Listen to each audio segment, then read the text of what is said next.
పార్వతీపురం మన్యం జిల్లా కేంద్రంలో గిరిజనులు రోడ్డెక్కారు. తమ సమస్యలు పరిష్కరించాలని కోరుతూ చెలో కలెక్టరేట్ నిరసన కార్యక్రమం చేపట్టారు. ఆదివాసీ గిరిజన సంఘాల ఆధ్వర్యంలో పార్వతీపురంలోని ఆర్టీసీ కాంప్లెక్స్ నుంచి ప్రధాన రహదారి మీదుగా కలెక్టర్ కార్యాలయం వరకు ఈ ర్యాలీ నిర్వహించారు. అయితే లోపలికి వెళ్లేందుకు ప్రయత్నించగా పోలీసులు అడ్డుకున్నారు. దీంతో కలెక్టర్ కార్యాలయం ఎదుటే బైఠాయించి నిరసన తెలియజేశారు గిరిజనులు. అడవి బాట పేరుతో రాష్ట్ర ప్రభుత్వం గిరిజనులను మోసం చేస్తోందని మండిపడ్డారు. వారు తమ డిమాండ్లు తక్షణమే పరిష్కరించాలని, లేని పక్షంలో పెద్ద ఎత్తున నిరసన కార్యక్రమాలు చేపడతామని హెచ్చరించారు.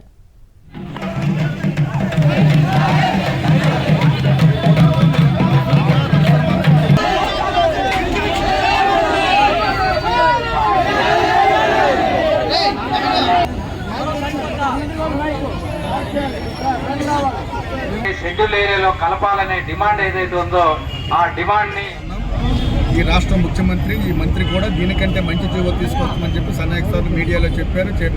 ఇప్పటికి 2 ఏళ్ళైంది, దాన్ని అమలు చేయలేదు. మొన్న డిఎస్సి వచ్చింది, గిరిజనులు ఎవరికి ఉద్యోగాలు రాలేదు. 100% ఉద్యోగాలు అర్హత కలిగి గత 3 దశాబ్దాలకు అర్హత కలిగిన గిరిజనులు ఇవాళ నష్టపోయారు. దాని మీద ప్రభుత్వం ఏం చెప్పలేదు. ప్రభుత్వం అంటే difference of the collector office.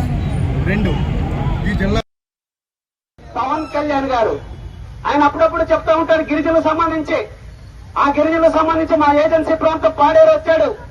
Paderu వచ్చి మన గిరిజనులందరికీ చెప్పులు లేకపోతే చెప్పులు కొనిసి ఇచ్చాడు. చెప్పులు కొనేది వద్దువా, మాకు భూములు ఇవ్వండి అని అన్నాం. ఎందుకు చెప్పులు ఇచ్చాడంటే తర్వాత చెప్పాడంట. ఏమని చెప్పాడంటే చెప్పులు ఇచ్చింది వాళ్ళు కాళ్ళకి వేసుకోవడానికి కాదు, తల మీద పెట్టుకోవడానికి, అందు గురించి ఇచ్చానని చెప్పాడు. మనకి చెప్పులు తల మీద పెట్టుకోవడానికి ఇచ్చాడు. ఎవరైతే భూస్వాములు ఉన్నారో వాళ్ళకి మాత్రం పట్టాలు రాసి ఇచ్చే కార్యక్రమం కూడా జరుగుతుంటుంది. అందుగురించి పవన్ కళ్యాణ్ ఒకడు ఎప్పుడు చెప్తుంటాడు, ఏమని చెప్తుంటాడు, నాకు ఒక చెక్కు ఉంది, దానికి ఒక లెక్క ఉందని చెప్తున్నాడు. మేము కూడా చెప్తున్నాం, గిరిజనకు ఒక చెక్కు ఉంటుంది, దానికి లెక్క ఉంటుంది. మీ సంగతి